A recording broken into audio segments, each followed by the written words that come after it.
Hey guys, meron tayo dito puso ng saging. Ayan, ginayat-gayat ko na. Tapos, hinimas ko ng konting asin yan mga sis. Tapos, piniga. Ayan, ito na. At ngayon, magtotorta tayo ng puso ng saging. Titimplahan natin ng paminta. Ayan, nilagay na natin yung ating mga pampalasa. Paminta. Lagyan natin ng asin. Konting asin lang kasi nilamas ko yan ng asin kanina mga sis. Baka mapaalat na tayo mamaya. Ayan, konti lang. Lagyan natin ng seasoning. Ayan, magic sarap. Tapos lagyan natin ng garlic powder. Ayan. Tapos lagyan natin ng konting harina. 3 tablespoon to mga sis. Ayan.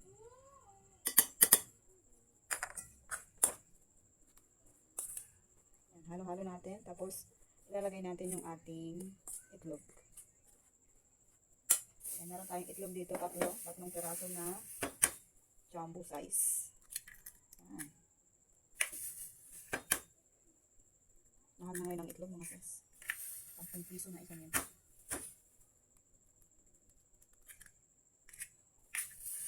Ayan, haluin natin.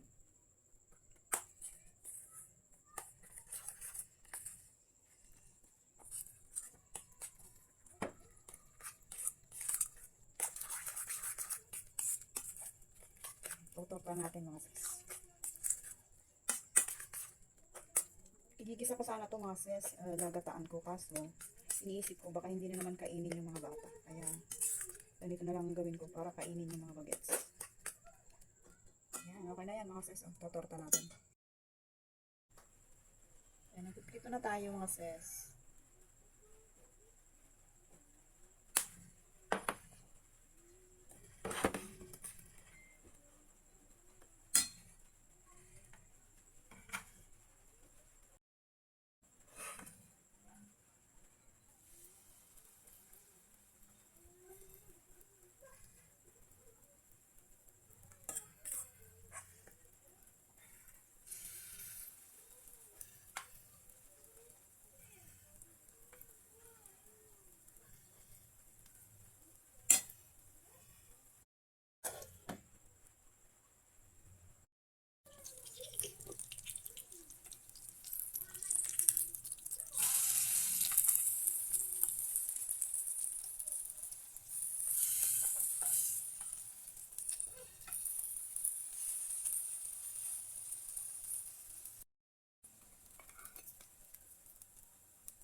Ayan, luto na mga sis yung ating tortang puso ng saging.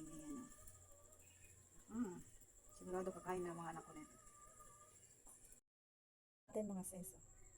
Masarap ito sausaw natin dito sa ating ketchup. Ito ulam natin, masarap. Yes, yummy. Ayan. Sausaw natin sa ketchup. Ang sarap, ang sarap. Hindi mo na masyado malalasahan yung yung puso ng saging. Sarap. Kailangan ng rice.